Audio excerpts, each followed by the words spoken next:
Baik, bismillahirrahmanirrahim. Assalamualaikum warahmatullahi wabarakatuh. Selamat malam semuanya. Sampai berjumpa kembali bersama saya Jusman Khairul Hadi di acara Tadarus Pikiran, yang acara ini diselenggarakan oleh Yayasan Insan Cita Selaparang. Baik, pada pertemuan kali ini di awal bulan suci Ramadan kali ini kita ada Tadarus Pikiran yang sudah hadir bersama kita Kekanda Subahan SPDI, yang adapun tema pada malam hari ini tentu manusia dalam mencari kebenaran. Tapi sebelum itu kita ucapkan puji syukur kehadirat Allah Subhanahu wa taala yang telah memberikan kita kesehatan, nikmat, sehingga kita bisa menjalankan rutinitas spiritual kita, tahunan kita di bulan suci Ramadan ini. Semoga kita berdoa semuanya kehendak di dalam puncak spiritualitas kita bisa menikmati manisnya iman ya di akhirul kiamat nanti. Amin amin ya rabbal alamin. Baik, sudah hadir narasumber kita Kekanda Subahan SPD. Selamat malam Kekanda. Mengenai manusia dalam mencari kebenaran kita.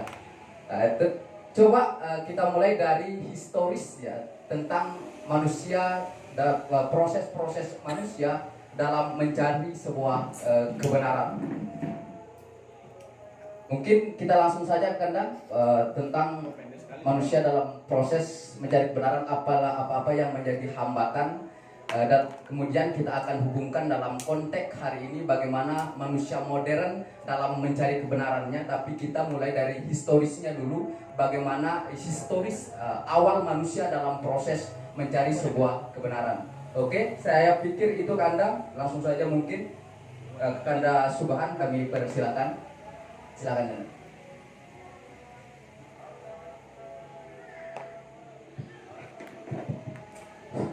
Bismillahirrahmanirrahim. Lebih sakit.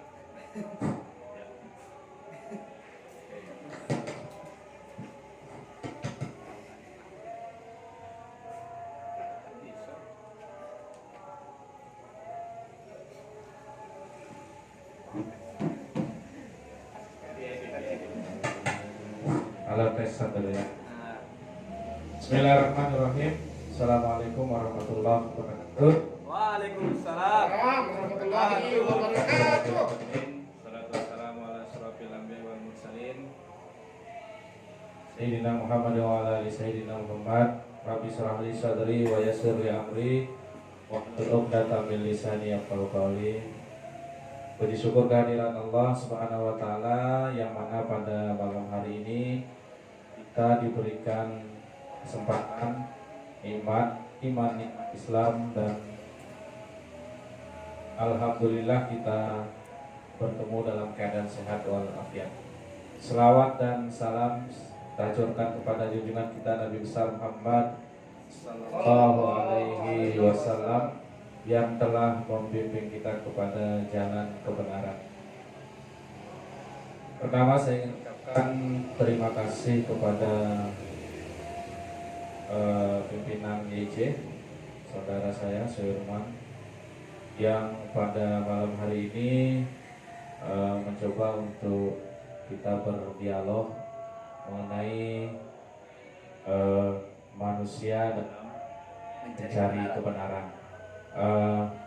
Tema ini cukup lumayan berat, tetapi mudah-mudahan pada malam hari ini kita urai dia sehingga menjadi bagian terpenting dalam kehidupan kita. Selanjutnya saya ucapkan terima kasih kepada saudara-saudara yang hadir pada malam hari ini. Mudah-mudahan dialog kita pada malam hari ini lebih kepada bagaimana kemudian kita menemukan sebuah konsep yang utuh, sehingga kesempatan ini saya lebih menekankan kepada konsep dialog kebenaran.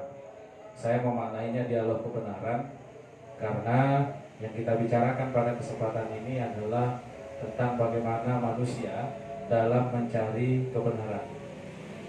Yang pertama, perlu kita pahami bersama bahwa kebenaran adalah hal yang sangat mutlak dan sifatnya tunggal. Karena ketika kebenaran ini menjadi titik tekan, maka dia tidak bisa diurai kembali menjadi konsep-konsep yang lain. Sebab ketika berbicara tentang nilai-nilai kebenaran, maka nilai itu tidak mampu menjadi serpihan-serpihan yang sifatnya akan mampu membuat paradigma-paradigma berpikir yang lain. Tetapi dia memiliki konsep yang utuh, konsep yang mampu membangun sebuah paradigma yang utuh dalam memahami nilai-nilai yang ada. Kita mulai dari bagaimana kita memahami manusia. Sesungguhnya manusia itu ada 3 hal yang harus menjadi pemahaman kita bersama untuk menilai bahwa yang dimaksud dengan manusia itu harus dinilai dari sisi bashar. Yang kedua biasa kita kenal dengan istilah al-insan, dan yang ketiga an-nas. Jadi ketiga konsep ini selalu menjadi hal mendasar di dalam bagaimana kita memahami manusia itu sendiri. Itu bisa kita temukan dalam Quran, misalnya konsep bashar itu lebih menekankan kepada sifat biologis, sifat kerangka dasar manusia. Mungkin kawan-kawan sudah sering memahami, mendengar dan mempelajari kalau kemudian konsep manusia itu secara biologis, fisik, itu disebutkan di Al-Quran 37 kali, sedangkan al-insan itu disebut sebanyak 65 kali, dan ini lebih dititik tekankan kepada psikologi. Sebagai contoh misalnya bahwa manusia berpikir, manusia berilmu, manusia mampu menilai, manusia mampu mengembangkan dirinya, mampu berbuat dan lain sebagainya. Sedangkan An-Nas itu lebih cenderung kepada konsep bahwa manusia itu adalah makhluk sosial. Kalau Aristoteles nyebutnya zoon politikon, makhluk yang terus berinteraksi dengan manusia-manusia yang lain. Sehingga inilah yang kemudian dari 3 konsep inilah yang kemudian manusia itu diberikan dia tidak hanya posisinya sebagai abdul, tetapi dia sebagai khalifah. Karena apa? Karena manusia itu dia mampu beradaptasi dengan lingkungannya. Dia mampu beradaptasi dengan lingkungan di luar dirinya. Salah satu contoh misalnya kita memiliki kewajiban untuk memahami dan meyakini bahwa harus ada keyakinan yang sifatnya gaib misalnya. Di Al-Quran sudah jelas. Alladzina yu'minuna bil ghaib, ini sebagai dasar keimanan. Bahwa manusia itu harus betul-betul meyakini nilai-nilai kegaiban ini menjadi dasar utama dalam bagaimana kemudian dia memaknai keimanannya sebagai manusia. Sedangkan makhluk lain misalnya seperti malaikat, seperti jin, itu dia tidak dipaksa atau dia tidak dituntut untuk memahami secara utuh bagaimana kehidupan manusia dalam berinteraksi dengan sesamanya. Tetapi kemudian dia hanya menjadi bagian terpenting dalam proses penciptaan. Karena apa? Karena posisi manusia itu ada 2. Dia di samping menjadi abdun, tapi juga di samping menjadi khalifah. Nah ini penting. Karena apa? Karena konsep abdun itu semua makhluk pasti dan harus menjadi abdun, tetapi tidak seluruh makhluk itu menjadi khalifah. Nah itu sudah dijelaskan, misalnya konsep abdun di situ disebutkan wa ma khalaqtul jinna wal insa illa liya'budun, hanya menyembah, tetapi tidak harus dia menjadi pengatur, pengelola, menjalankan hidupnya sesuai dengan kemampuan yang dia miliki, sesuai dengan alam yang ada di sekitarnya atau lingkungannya. Oleh sebab itu maka manusia ini diberikan beban, yaitu tidak hanya sebatas dia percaya dan menyembah dan taat terhadap perintah-perintah Allah misalnya, seperti ibadah-ibadah rutin yang kita lakukan, tetapi dia harus betul-betul menjadi bagian yang mampu mentransformasikan nilai-nilai ketauhidan atau nilai-nilai ketuhanan yang dimandatkan oleh Allah kepada manusia itu sendiri sebelum manusia itu digabungkan antara ruh dan jasadnya. Alastu birabbikum qalu bala syahidna. Ini adalah bentuk demarkasi, ini adalah bentuk proklamasi kita kepada Allah. Baru kemudian manusia itu digabungkan ruh dengan jasadnya. Ketika kita sudah siap mengakui bahwa Allah itu adalah Tuhan, sehingga tidak ada alasan, tidak ada alibi manusia yang mengatakan bahwa dia tidak memerlukan Tuhan. Tetapi semua orang, semua makhluk pasti punya Tuhan. Cuman persoalannya adalah bagaimana nilai-nilai ini tertransformasikan dan dia mampu mendapatkannya dari nilai-nilai yang ada. Karena apa? Karena kadang-kadang di situ disebutkan bahwa ketika manusia diberikan kelebihan di antara makhluk-makhluk yang lain, disinilah kemudian terjadi soal yang sangat mendasar, yaitu di mana iblis tidak siap dan bahkan melakukan perlawanan kepada Tuhan sendiri, bukan melakukan perlawanan terhadap manusia, tetapi kepada pencipta sendiri. Dia melakukan protes, dia melakukan bahasa kita makar. Sehingga apa? Sehingga dia akhirnya diberikan pilihan-pilihan. Nah, dari situ kita bisa lihat bahwa kebenaran itu adalah sebuah pilihan. Persoalannya adalah pilihan untuk mendapatkan nilai-nilai kebenaran itu tentunya tidak boleh bertentangan dengan nilai-nilai manusia itu sendiri. Salah satu contoh misalnya, dalam diri kita itu ada, tidak hanya kalau kemudian secara umum dilihat ada ruh dan jasad, ini tidak boleh bertentangan nilai-nilai itu. Misalnya tubuh kita ini membutuhkan makanan, membutuhkan nutrisi, membutuhkan, ini sumbernya dari alam, maka dia tidak boleh bertentangan dengan nilai-nilai alam. Begitu juga dengan yang bersifat di luar, yang sifatnya kalbu misalnya, dia tidak boleh bertentangan dengan nilai-nilai itu. Ada rasa, ada, setiap manusia itu pasti memiliki sifat untuk percaya kepada segala yang dianggap mampu menyelamatkan itu, sehingga dia membutuhkan sebuah informasi, sebuah upaya untuk mencapai nilai-nilai kepada itu. Nah, oleh sebab itu maka hal-hal yang berkaitan dengan yang sifatnya transenden ini selalu bermuara kepada bagaimana kita kemudian menangkap pesan, bermuara kepada bagaimana kita memahami pesan dengan mampu memahaminya secara utuh. Sehingga kan secara umum bisa kita lihat misalnya proses manusia dalam mencari kebenaran itu kan ada fase-fasenya.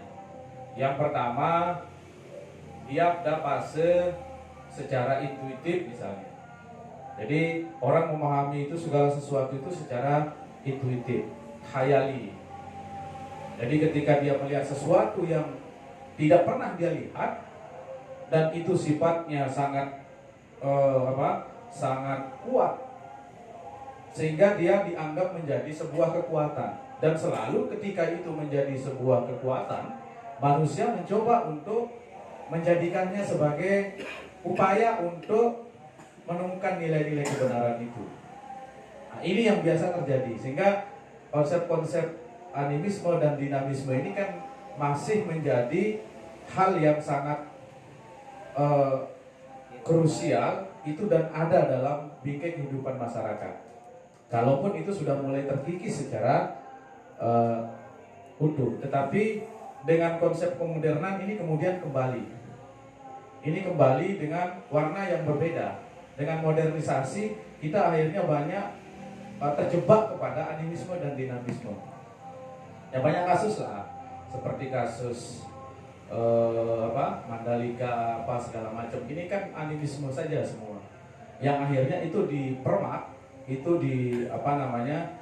dijadikan sebagai upaya untuk melakukan sebuah kegiatan-kegiatan yang sifatnya sangat materialisme misalnya, bisnis misalnya. Ini kan jebakan-jebakan yang sesungguhnya kita digiring kepada soal-soal yang sangat masa lalu, sangat begitu kita mau tinggalkan, tetapi dengan warna yang beda, itu di tampilan-tampilannya akhirnya seperti modern saja. Akhirnya kita terjebak kepada pikiran-pikiran seperti itu. Itu yang sangat khayali. Yang kedua adalah dengan konsep edukasi dengan pendidikan ini kemudian mulai. Kalaupun kemudian yang menjadi persoalan kita dalam konsep pendidikan itu adalah terjebaknya kita kepada nilai-nilai materialisme yang sangat kuat.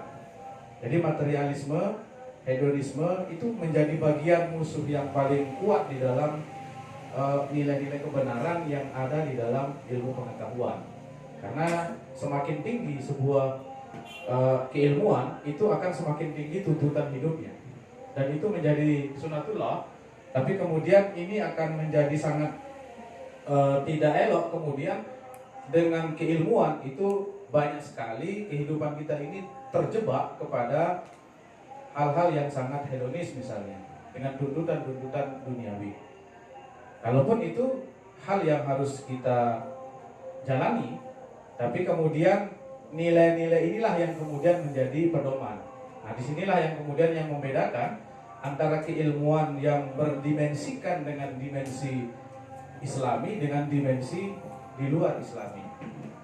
Nah, yang berikutnya adalah selain dari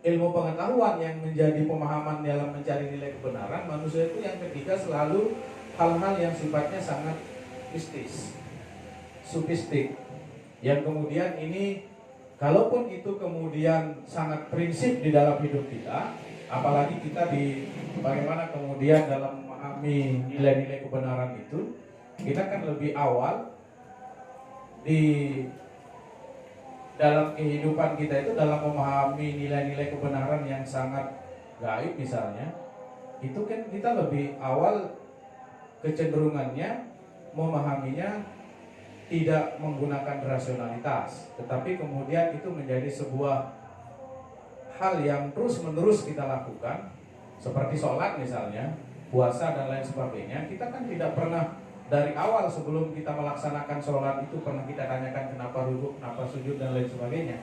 Tetapi kemudian setelah kita imani, ini menjadi baru kita pahami, baru kita kaitkan dia dengan kondisi-kondisi yang sifatnya sangat empiris misalnya.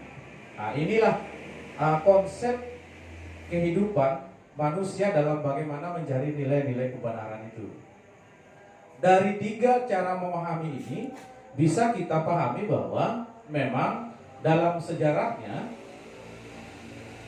ada dua hal yang paling mendasar di dalam hidup kita ini yang menjadi tuntutan dan tuntunan itu ketika dalam bagaimana memahami itu ada yang konsepnya kalau tadi disebutkan oleh Jusman itu dengan pendekatan sensitivitas Ibrahimnya dengan Nur Muhammadnya misalnya. Kalau kemudian kita bisa lihat, kalau kemudian Nabi Muhammad itu dalam bagaimana mencari kebenaran itu dia melalui meditasi, dia melalui pengasingan, dia melalui pembersihan dengan tidak melihat duniawi yang sifat sangat duniawi, urusan-urusan duniawi, tapi kemudian dia menyendiri dan dia ditemukan dalam kondisi beribadah baru ditemui oleh malaikat misalnya, oleh malaikat Jibril sampai dia tidak mampu membaca dan menulis sampai dia akhirnya mampu. Nah, ini kan proses pembelajaran. Kalau saya melihatnya ketika Rasulullah SAW itu ketika disuruh membaca sampai 3 kali, itu adalah proses pembelajaran. Dia sudah masuk kepada nilai-nilai edukasi. Proses pembelajaran, itu edukasi. Kita lihat dari sisi edukasinya. Nah, dari situ bahwa kita tidak harus dalam bagaimana memahami nilai-nilai itu harus kita pelajari. Harus kita tuntut, kemudian kita harus cari keilmuannya sehingga menjadi hal yang memiliki landasan secara utuh di dalam diri kita. Secara akal dia tidak salah. Karena ketika menilai kebenaran, tidak boleh dia bertentangan dengan akal. Tidak boleh dia berseberangan dengan akal. Karena nilai-nilai kebenaran itu adalah nilai-nilai yang harus tetap tersanding secara sinergis dengan nilai-nilai kalbu dan nilai-nilai akal. Ketika kita memahami kebenaran itu ada akal dan ada kalbu ini bermasalah, berarti ada masalah di dalam memahami kebenaran itu. Bukan kebenaran itu yang salah, tetapi cara kita mendekati kebenaran itu yang keliru. Nah, oleh sebab itu maka untuk memahami itu kita bisa melihatnya dari beberapa faktor. Salah satu contoh misalnya faktor sejarah misalnya, kita bisa lihat ya, dari faktor sejarah kita bisa lihat bahwa Rasulullah SAW itu tidak pernah melakukan sesuatu yang sangat sifatnya akan terjebak kepada perbuatan dosa misalnya. Dalam satu kisah ketika dia masih kecil, dia saja tidak pernah melihat orang joget, tidak pernah melihat apa, dan selalu dijaga oleh. Nah ini kan pengecualian. Artinya apa? Bahwa ketika kita melihat nilai-nilai kebenaran, tentunya upaya-upaya ada nilai-nilai kemanusiaan yang harus kita jalankan. Jadi ketika kita ingin mencari nilai-nilai kebenaran, ketika kita ingin jadi orang yang benar, ketika kita ingin mendekatkan diri kepada nilai-nilai kebenaran itu, maka usaha-usaha kemanusiaan ini harus terus kita jalankan. Artinya apa? Kita tidak mungkin seperti bagaimana Nabi, seperti bagaimana Rasul diberikan petunjuk langsung. Tetapi di situ ada ikhtiar, di situ ada usaha, di situ ada upaya. Sama seperti bagaimana kemudian upaya iblis yang menurut konsepnya itu adalah benar. Ketika dia tidak sepakat, ketika dia tidak setuju bahwa manusia ini akan diberikan dia menjadi pemimpin di muka bumi ini. Dan itu feelingnya benar bahwa manusia pada akhirnya akan membuat kerusakan di muka bumi ini. Nah, oleh sebab itu maka dengan melihat konsep yang dibangun oleh iblis ini juga menjadi catatan penting kita, menjadi penilaian kita, menjadi hal yang sangat urgent untuk kita pahami bersama bahwa sesalah-salahnya iblis itu ada benarnya, bahwa manusia ini akan membuat kerusakan di muka bumi ini dan bahkan saling bunuh, dan itu terjadi dalam drama Habil dan Babil misalnya. Nah, oleh sebab itu maka karena orientasi penciptaan ini adalah bagaimana dia tunduk, patuh dan taat, maka dia tidak boleh keluar dari nilai-nilai domain yang sudah ditetapkan oleh Allah itu. Ini yang menjadi soalnya di situ oleh iblis. Karena orientasi penciptaan itu sesungguhnya taat, patuh dan tunduk. Karena apa? Karena ada potensi di dalam diri manusia ini melawan. Ada potensi di dalam diri manusia ini membangkang. Sehingga sebelum penciptaan itu dilakukan sebuah kesepakatan manusia, alastu birabbikum qalu bala syahidna. Ini adalah sebagai bentuk jaminan bahwa manusia itu tidak boleh keluar dari nilai-nilai itu yang sudah ditetapkan oleh Allah Subhanahu wa taala. Nah, oleh sebab itu maka ketika kita melihat manusia dari sisi ini, dari ketiga sisi ini, dari sisi basyarnya, al-insannya dan an-nasnya, maka manusia adalah dia paling memiliki kompleksitas pemahaman, memiliki kompleksitas problematika, memiliki kompleksitas masalah. Tidak seperti malaikat, tidak seperti setan misalnya. Kalaupun memang di beberapa definisi bahwa setan ini sifat, bukan makhluknya.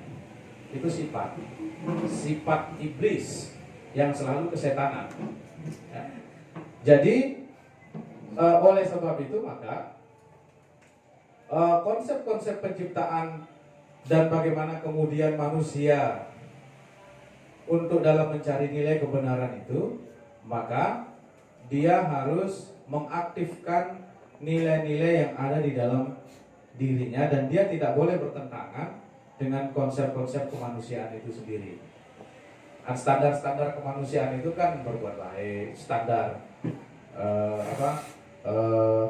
prama apa ya seperti itulah standar-standar kemanusiaan yang sesungguhnya itu juga selama tidak boleh bertentangan dengan nilai-nilai yang lebih kuat, yang lebih rigid, yang lebih tinggi nilainya. Salah satu misalnya kalau dalam konteks keberagamaan itu ada tuntunannya baik di Quran maupun hadis misalnya. Jadi ukuran standar nilai kebenaran dalam mencari itu harus berstandar kepada itu. Formulasi-formulasinya ada di situ. Jadi ukuran nilai-nilai kebenaran tidak bisa diukur oleh bagaimana kita katakan itu benar kalau tidak ada standar nilai-nilainya. Misalnya, apakah boleh kita berbuat baik ketika dia ini misalnya tidak diperbolehkan oleh agama misalnya. Nah, standar-standar inilah yang kemudian menjadi tolak ukur sehingga manusia itu dianggap benar.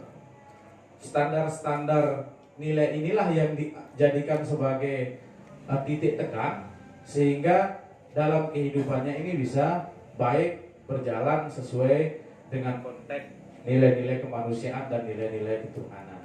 Inilah yang menjadi informasi pentingnya pemahaman kita terhadap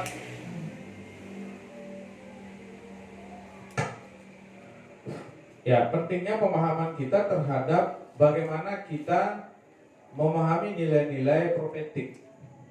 Nah, jadi di nilai-nilai profetik ini sangat penting. Oleh sebab itu maka sejarah-sejarah profetik itu harus betul-betul kita pelajari. Salah satu contoh yang paling mendasar misalnya tentang kisah bagaimana Rasulullah SAW, bagaimana kisah Nabi Isa, bagaimana kisah Nabi Musa, Nabi Ibrahim dan alaihissalam. Dari semuanya ini harus betul-betul kita paling tidak kita punya literatur tentang itu. Sehingga tidak hanya kita melihat sosok Nabi itu sosok yang tidak ada pada dimensi-dimensi kemanusiaannya. Ini yang keliru. Jadi ada dimensi-dimensi kemanusiaan yang harus kita pahami bahwa dia juga manusia biasa, tetapi dia dilebihkan dan dia dijaga dan dia selalu berpikir kuat dan dia sebelum memutuskan sesuatu itu dia berupaya dengan mendekatkan diri kepada kebenaran itu baru dia memutuskan sesuatu. Itu aja bedanya. Cuman kan kita kalau kita memutuskan sesuatu itu kan refleks kadang-kadang pikiran kita. Nah, ini yang membedakannya.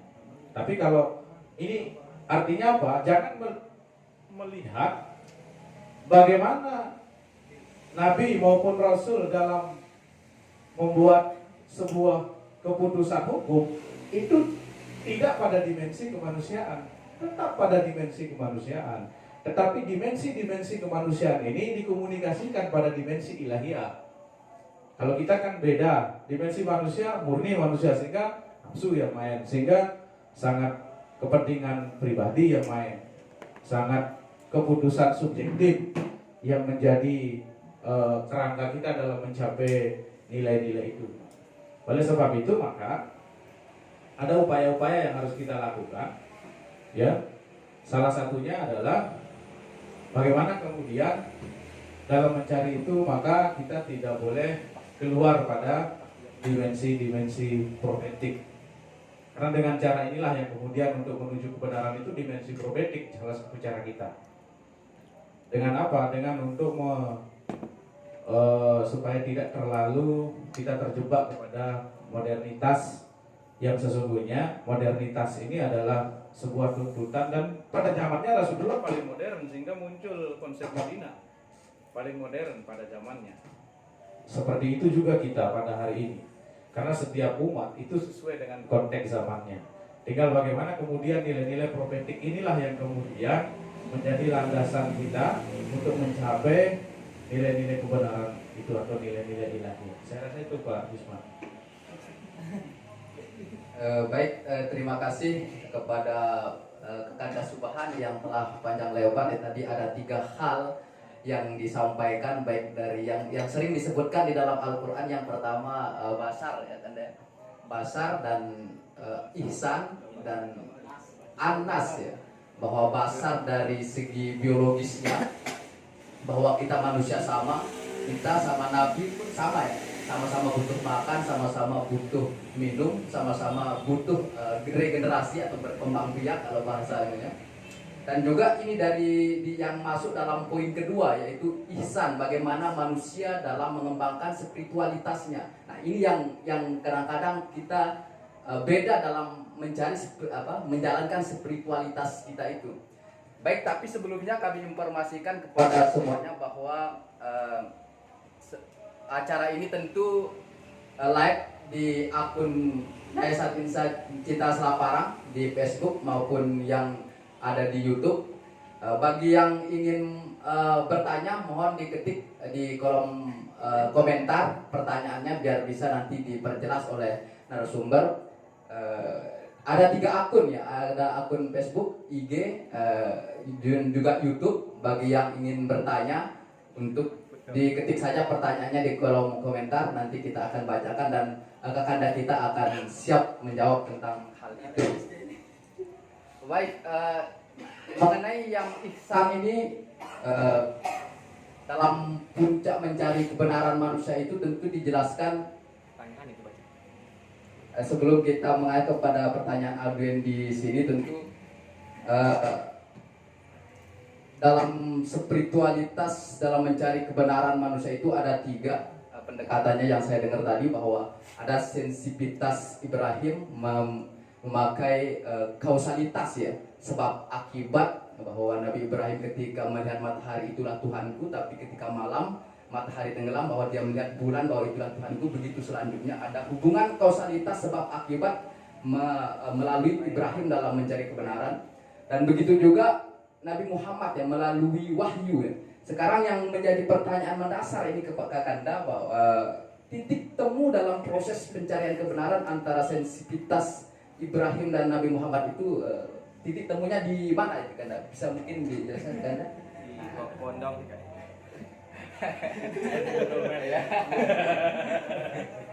Oke, baik. Jadi pertama adalah yang perlu kita pahami bersama adalah untuk memahami itu sebenarnya tingkat apa istilahnya? Ya, ya. Jadi setiap orang ini kan memiliki perbedaan dalam bagaimana memahami itu. Dan dia punya tingkat-tingkatan yang berbeda. Dia punya kekuatan-kekuatan yang berbeda dalam membangun energi itu. Nah, jadi untuk memahami itu lebih kepada bagaimana kemudian kita merefleksikan itu pribadi tentang kekuatan kita dalam mendekat. Bagaimana kemudian kalau kita lihat Nabi Isa dulu di Bukit Sinai misalnya, itu dia mencoba mendekati cahaya, dia hancur. Nah, ini artinya apa? Bahwa sesungguhnya dimensi spiritualitas yang dibangun oleh sensitivitas Ibrahim dan Nur Muhammad ini tergantung tingkatan kita dalam mendekati itu. Kita lebih mudahnya lewat mana? Ini jalan ini. Ini metode. Ini metode dalam bagaimana kita melihat itu. Bisa saja, sehingga kan banyak orang dalam memahami Islam pada hari ini dengan keilmuan, sehingga dia cinta kepada Islam. Karena dia sudah berpetualang sampai tidak bisa menemukan di tempat lain, akhirnya hanya Islam dia mampu, akhirnya dia bersyahadat misalnya. Atau kita, karena kita faktor keturunan, faktor nasab dan faktor nasib. Dan banyak juga yang keluar karena dia tidak, ya bahasa sederhananya ya mufarraqah, dia keluar dari gerombolan dan murtad. Ya kan? Nah ini kan karena dia tidak menemukan kebenaran. Karena apa? Karena perlu kawan-kawan pahami bahwa manusia ini tidak terlepas dari himpitan dan bisikan yang namanya iblis, setan itu.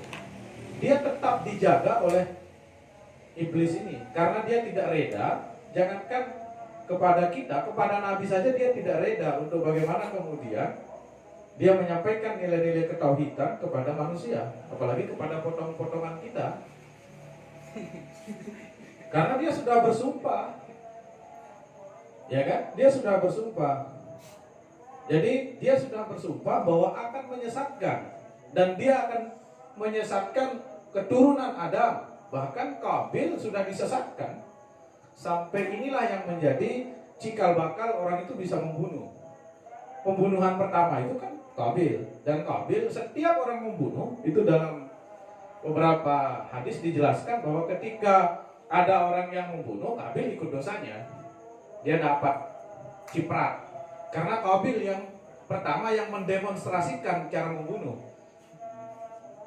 Sehingga ketika Anda mendemonstrasikan kebaikan, Anda juga dapat.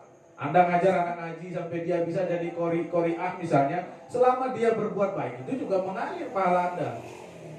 Dan begitu juga ketika Anda yang melatih dan dilihat berbuat salah, berbuat dosa, dan dia lakukan seperti itu, maka Anda pun juga mendapatkan bagian yang sama. Karena apa? Karena inilah yang disebut dengan konsep keadilan, konsep kebenaran, yang utuh benar, hak-hak, batil-batil gitu. Oleh sebab itu maka bagaimana menemukan titik temu antara ini, kita paling mudah dalam mensinergikan itu. Sehingga caranya adalah hal-hal yang sifatnya sangat esoteris, yang sifatnya sangat sensitif, yang kaitannya dengan qalbu, jangan dipaksa ke akal.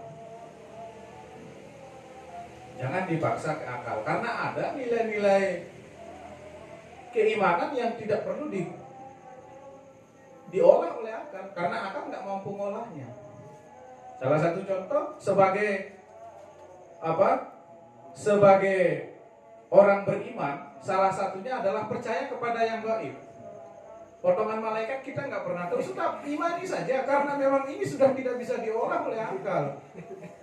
Dan Al-Quran sudah seperti itu. Persoalannya sekarang adalah dimensi akal ini dia harus berhenti pada dimensi-dimensi yang tidak nyata.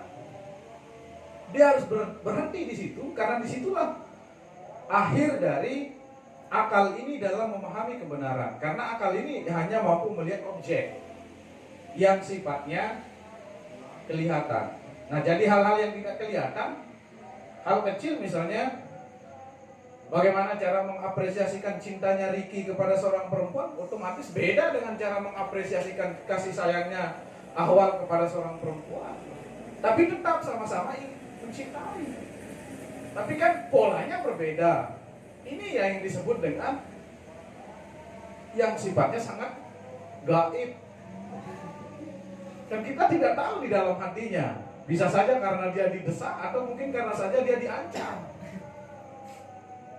Tapi mungkin saja mudah-mudahan dalam kondisi gembira, kan begitu. Nah, sehingga apa? Jadi dalam bagaimana kita memahami itu, mensinergitaskannya itu itulah makanya kenapa ketika kita menjalankan ibadah ini, maka kita harus keluar dari nilai-nilai dunia ini. Nah, ini yang sulit. Jadi ketika kita menghadap kepada Allah, ya buanglah dunia dulu. Kita belajarlah.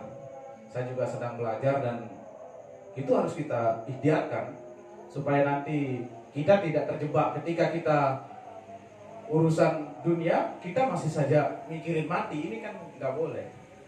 Jadi kita nggak paham tentang makna ihsan jadinya. Jadi makna ihsan itu kalau kita urus dunia, total kepada dunia, nanti ketika kita akan mendekat kepada Allah, maka totallah kepada Allah. Itu yang disebut dengan Islam yang tampak. Karena Islam itu tidak boleh dia bertentangan dengan nilai-nilai duniawi. Tetapi duniawi ini adalah amal ladang kita untuk mendekatkan diri. Makanya kan dalam Islam yang berkaitan dengan duniawi ini kan hal-hal yang sifatnya misalnya zakat, haji, ini kan duniawi menuju ukhrawi.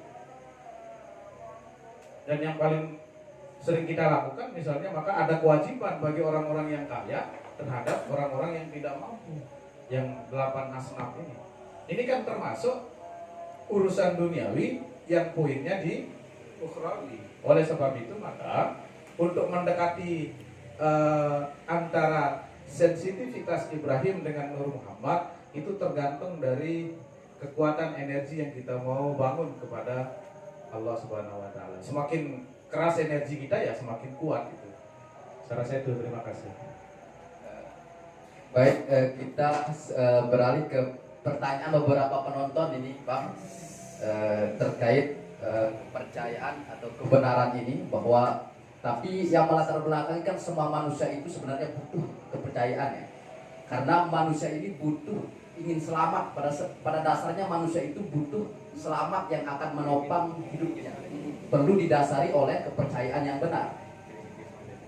Kepercayaan tidak, dengan banyaknya kepercayaan di dunia ini, tentu tidak mungkin semua kepercayaan itu benar. Pasti ada salah satu di antara beberapa kepercayaan di dunia itu benar. Dan di situ dalam menemukan kebenaran itu, tentu ada proses akal dalam mencari kebenaran itu. Karena kalau salah kita dalam proses mencari kebenaran yang akan menopang hidup kita dalam proses keselamatan, maka salah juga. Maka bahaya juga yang kita akan dapatkan. Justru tidak selamat, tapi malah terjerumus dalam lembah kesesatan. Maka dalam mencari kebenaran ini harus benar. Iya. Nah, yang dipertanyakan oleh beberapa audien yang hadir menemani kita di sini Kakanda, yaitu dalam bagaimana peran akal dalam menemukan sebuah kebenaran itu sendiri. Karena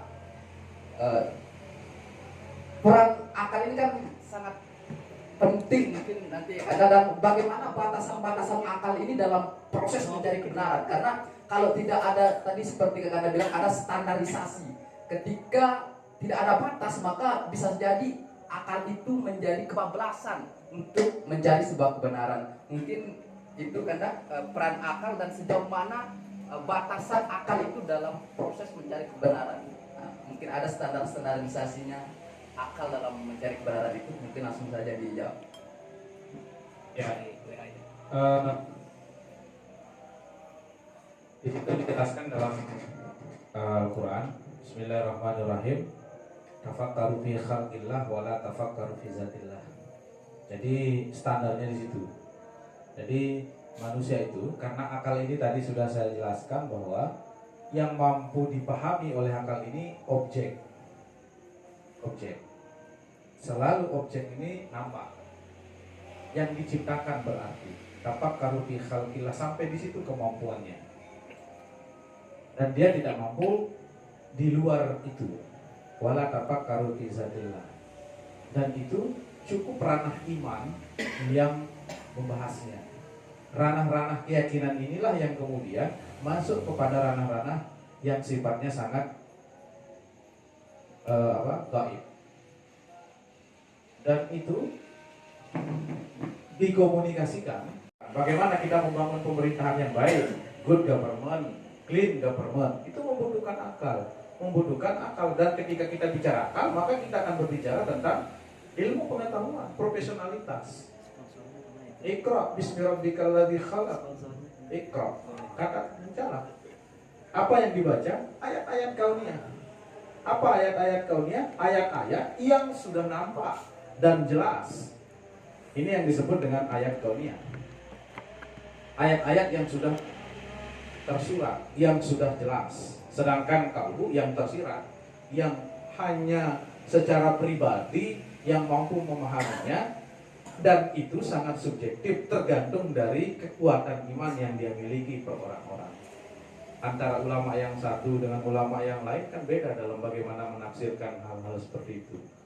Sehingga kan kalau Amin Abdullah nyebutnya mendekati ini kan ada beberapa tahap. Misalnya dari bayan, irfan. Ini pendekatan-pendekatan saja. Ya. Sehingga kalau Imam Syafi'i bicara tentang puasa, misalnya ada puasa khawasul khawas, puasa awam, dan seterusnya. Ini kan metode saja. Tapi yang jelas untuk memahami bagaimana kita memahami agar kita percaya kepada sesuatu itu diuji dia. Nah ini pentingnya kita memiliki kemampuan akal yang kuat, yaitu kita harus uji. Setelah kita beriman, uji dia. Ibarat kita sekolah lah, setelah kita kelas 6, jangan tak ikut ujian biar lulus maksudnya. Ikut semester lah. Apa bentuk semester? Kita uji keimanan kita, apakah keimanan kita ini betul apa tidak. Maka kalau kita tidak uji, berarti fungsi-fungsi akal ini tidak berjalan dengan baik.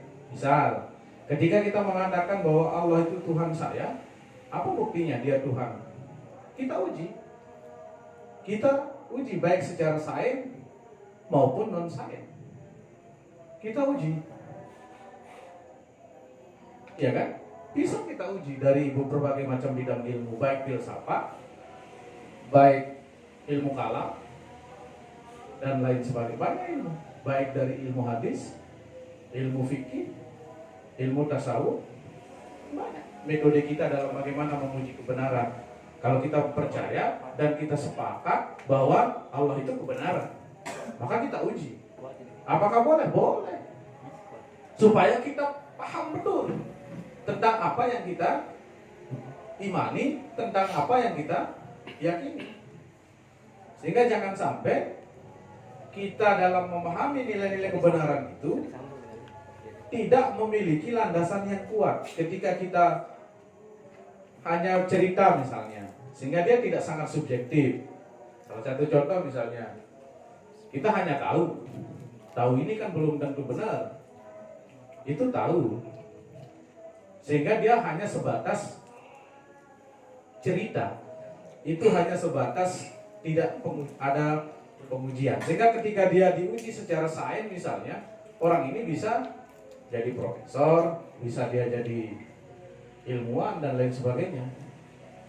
Harus diuji. Keimanan kita pun kita uji. Apakah betul-betul kita serius terhadap apa yang kita imani, kita uji. Dan kalau itu ujian-ujian ini terus kita jalani, insya Allah kita akan paham betul tentang apa yang kita imani. Persoalannya kan kita setelah beriman santai, kita tidak pernah uji. Kita kira kita sudah aman, pada posisi aman, padahal pada posisi bahaya. Apa bahayanya? Bisa kita lihat, terjadi paradoks antara kita yakin kepada kebenaran, pelaksanaan salah. Ya kan? Salah satu contoh misalnya dalam konteks kita mengatakan bahwa diri kita memang kita Islam, tapi Islam ini kan belum tentu menjadi orang yang mukmin, belum tentu menjadi orang yang muttaqin. Ya sebatas Islam. Ini yang dimaksud bahwa kita mencari nilai-nilai kebenaran tapi tidak pernah kita uji. Apakah kebenaran itu level-levelnya pada level kemanusiaan seperti apa? Pada level-level yang sangat sifatnya ilahiyah yang transenden kayak apa? Ini kan yang imanen transenden ini yang terus kita harus evaluasi. Artinya apa? Ikhtiar kemanusiaannya kayak apa? Pendekatan-pendekatan yang transendennya seperti apa? Sehingga menjadi sebuah nilai kebenaran yang tidak dia bertentangan antara amaliyah dengan ubudiyah. Kan ini yang menjadi problematika kita antara yang ubudiyah dengan amalia. Yang berbaik kita yakin bahwa Allah itu benar. Tapi apa iya apa yang kita lakukan ini dalam kehidupan kita sehari-hari ini sudah sesuai dengan nilai-nilai yang diperintahkan oleh nilai-nilai kebenaran itu? Kan di situ persoalannya. Dan ini harus terus kita evaluasi, sehingga ketika dia jadi evaluasi maka akan terjadi sebuah upaya untuk pembersihan. Maka harus terus diinstal. Jangan biarkan dia terlalu lama, nanti berat ini. Giga kita kan kecil. Kalau Nabi kan kuat giganya. Kita kan paling kekuatan kita kan paling ya yang wajib saja masih Memori. ya, memori kita kan sangat berat ini. Sedangkan virusnya kuat. Ya, virusnya ini kan modernitas. Virusnya ini kan hedonitas. Ini kan virus. Belum lagi soal-soal yang sangat individualistisnya kita kuat. Belum lagi terjebak kepada politik pragmatis, belum terjebak kepada ekonomi, bela-bela dan seterusnya. Jadi intinya adalah bagaimana kemudian kita terus melakukan sebuah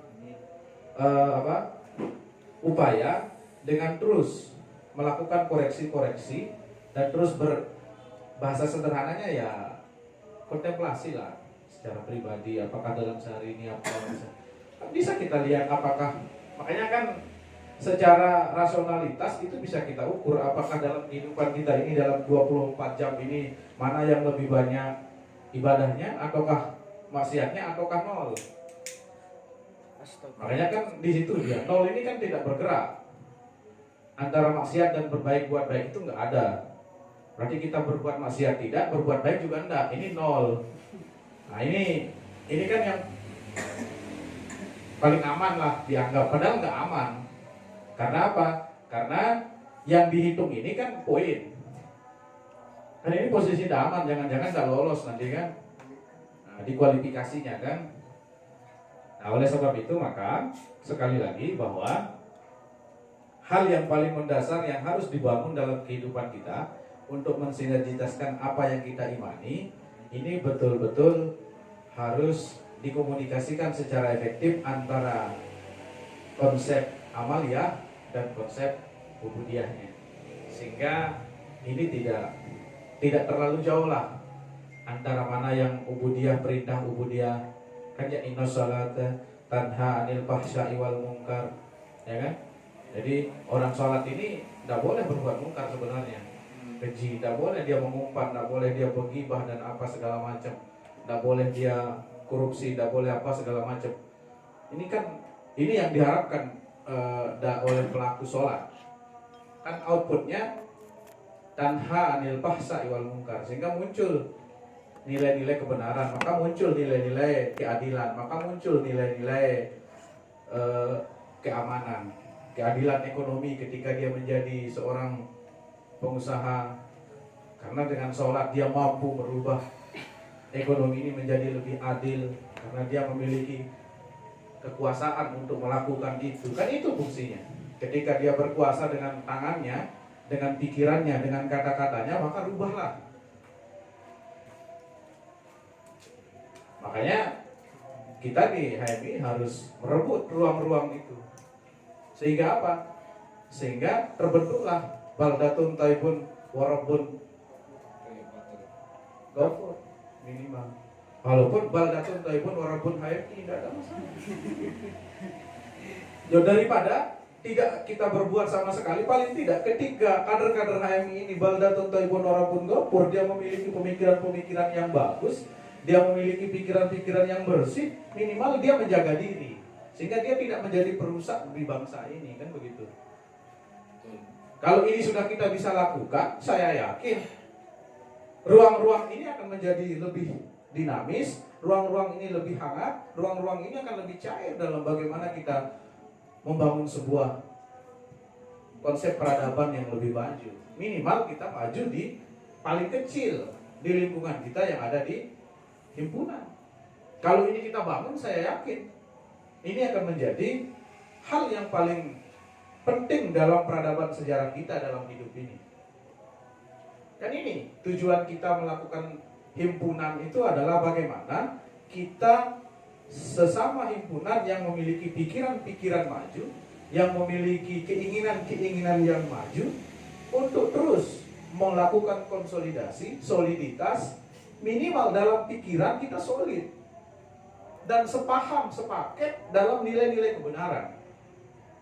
Nah, kalau ini kemudian terjadi, insya Allah Baldatun Thayyibun wa Rabbun Ghafur itu bisa kita lakukan. HMI ini kan tidak hanya di sini, tapi seluruh Indonesia. Dan seluruh orang kader-kader di HMI melakukan itu, saya yakin mampu kita warnai Republik ini menjadi negara yang lebih adil dan lebih makmur. Tidak ada masalah setelah adil dan makmur kiamat. Yang menjadi masalah belum adil dan makmur sudah menjelang kiamat, kan ini persoalan. Nah, oleh sebab itu, maka kita selaku kader HMI memiliki tanggung jawab moral, memiliki tanggung jawab berat dalam membangun tatanan organisasi kita dari awal, sehingga ini menjadi konsep-konsep yang utuh. Yaitu dengan cara apa? Dengan cara kita membangun soliditas, dengan cara kita terus berinteraksi dan terus melakukan kajian-kajian, sehingga kader-kader HMI ini memiliki konsep yang bagus dalam memperjuangkan hidup dan kehidupannya. Nah, ini yang harus kita lakukan. Maka bagaimana mengkomunikasikannya? Kita harus banyak berdialektika. Kita harus banyak bertukar pikiran antara yang satu dengan yang lain. Ini penting. Karena apa? Karena HMI dibangun melalui ini. Dan perubahan harus kita mulai dari diri kita. Karena Allah tidak akan merubah suatu kaum. Jangan harap HMI-nya akan dirubah oleh Allah ketika kader-kader HMI tidak mau merubahnya. Dan itu sudah jelas. Itu sudah sunatullah. Dan itu kita imani persoalannya. Ini yang saya sebut, apa yang kita imani dan apa yang kita lakukan ini harus seiring sejalan gitu loh. Jadi ketika kader-kader HMI tidak mau merubah cara berpikirnya, cara bersikapnya, cara berbuatnya, cara melakukan aktivitas kegiatan-kegiatan organisasi, baik yang bersifat transenden dan imanen, maka jangan harap Allah akan merubah HMI. Karena kita yang akan merubahnya. Karena ini adalah ikhtiar nilai-nilai kemanusiaan di situ. Nah, ini adalah tugas kita bersama. Nah, oleh sebab itu, maka saya sangat berterima kasih kita terus membangun soliditas ini melalui pikiran awalnya, baru kita melalui tindakan. Karena kalau kita tidak sepaket, sepaham dengan pikiran-pikiran, saya yakin tidak bisa kita berbuat banyak. Karena yang kita mau bangun ini adalah sebuah kondisi yang sangat sulit, mulai dari diri kita sendiri. Oleh sebab itu, ini penting, harus terus, teman adik-adik di komisariat juga harus terus lakukan ini. Sehingga apa? Sehingga muncul. Yang muncul itu apa? Sinergitas. Ini yang penting. Iya, karena Rasulullah itu kan sidik, amanah, tabligh, batanah. Nah, ini yang tabligh ini yang kita lakukan. Terus saling menasehati dan terus saling kita berdialektika kepada kebenaran. Saya yakin ini adalah titik awal kita, dan mudah-mudahan malam ini menjadi malam pertama yang terus kita gagas bersama dan kita dukung bersama. Dan bila perlu nanti adik-adik komisariat seluruhnya bisa hadir dan berkontribusi pemikiran untuk kemajuan kita. Terima kasih. Baik, itu ya penjelasan dari sejauh mana batasan akal, peran akal dalam proses dari kebenaran. Tapi Bang, dalam konteks hari ini misalnya, masih banyak orang yang berdebat tentang klaim kebenaran, bahwa aliran A, aliran B saling klaim kebenaran, akhirnya terjadi konflik kebenaran. Apakah orang-orang dalam kita hari ini apakah tidak memahami dalam standarisasi dari nilai-nilai kebenaran itu sendiri, sehingga terjadi chaos kebenaran? Ini yang golongan A menganggap dirinya benar, golongan B menganggap dirinya benar, akhirnya sama-sama menjustis dirinya kebenaran, akhirnya terjadi konflik kebenaran. Nah, ini apa yang salah dalam realita kondisi kita hari ini, Bang? Mungkin perspektif dari kakanda. Atau jangan-jangan karena pertanyaan Iya. ini kesalahan Adam yang tidak melalui proses pernikahan. Nah, Iya.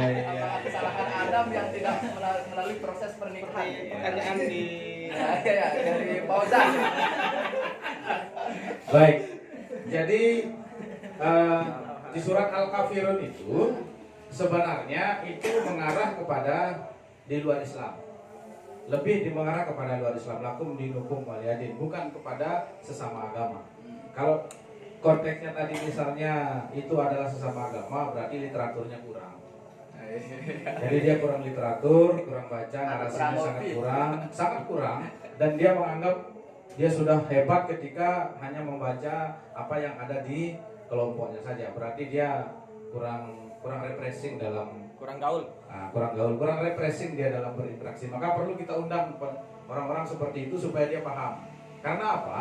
Karena dia sudah berlawanan baik secara hukum agama maupun secara hukum manusiawi. Karena kita ini kan berbeda, sunatullah perbedaan itu.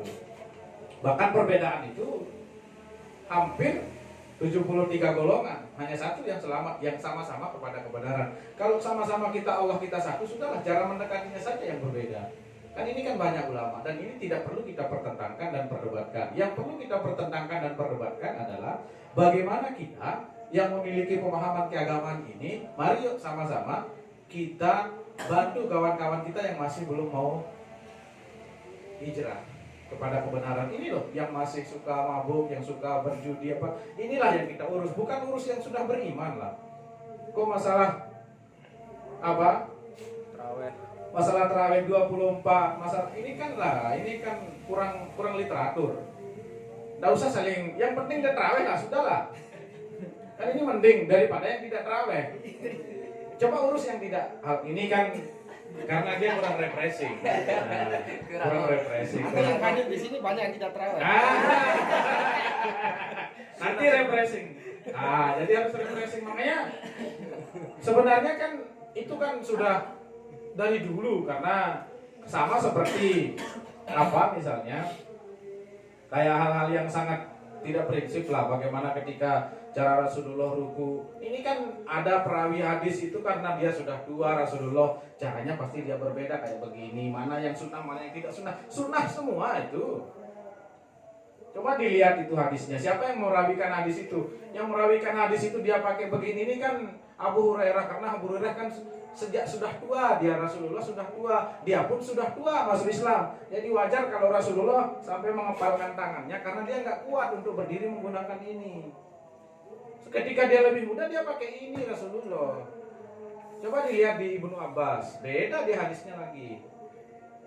Jadi makanya ini kurang refreshing kita di hadis. Berarti tidak kreatif dalam beragama ya. Betul. Jadi lihat itu, salah satu misalnya sama dengan kunut apa segala macam. Karena Rasulullah sering kunut nazilah ketika para sahabat itu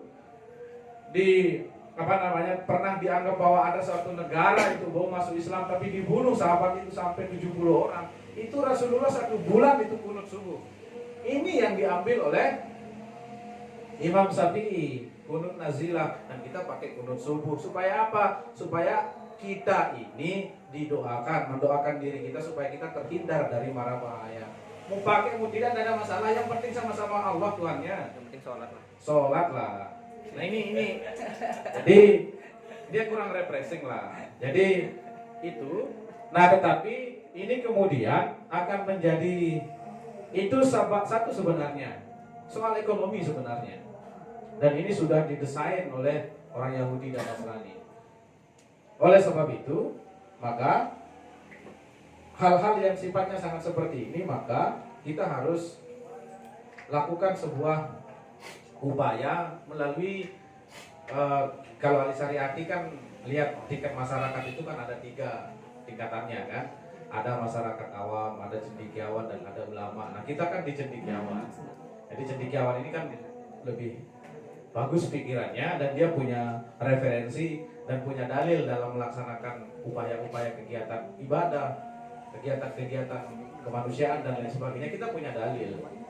Nah oleh sebab itu fungsi dan peran kita adalah dengan melalui pendidikan ini, dengan melalui ilmu pengetahuan ini, maka itu makanya kenapa perubahan itu bisa lebih cepat karena proses pendidikan. semakin bagus konsep pendidikan yang kita mau bangun, maka semakin bagus pula sumber daya manusia yang ada. Persoalannya kan kita di daerah kita ini kan sifatnya sangat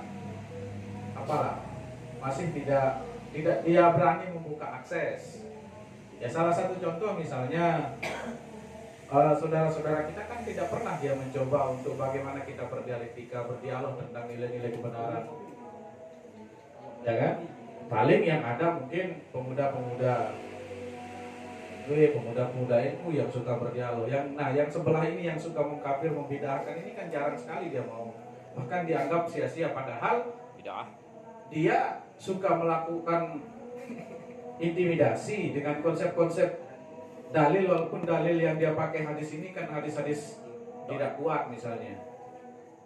Yang penting dia pakai bahasa Arab aja kadang-kadang, padahal itu kadang-kadang ulama yang menyampaikan.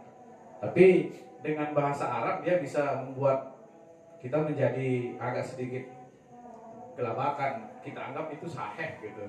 Padahal setelah kita teliti juga kadang-kadang nggak sahih. Nah ini oleh sebab itu maka yang perlu dibangun dalam konteks keberagaman itu adalah dialektika kebenaran. Jadi kalau kemudian para penganut beragama ini dengan caranya beribadah, dengan caranya mendekatkan diri kepada Tuhan itu didialektikakan, dikomunikasikan, insya Allah tidak akan ada masalah.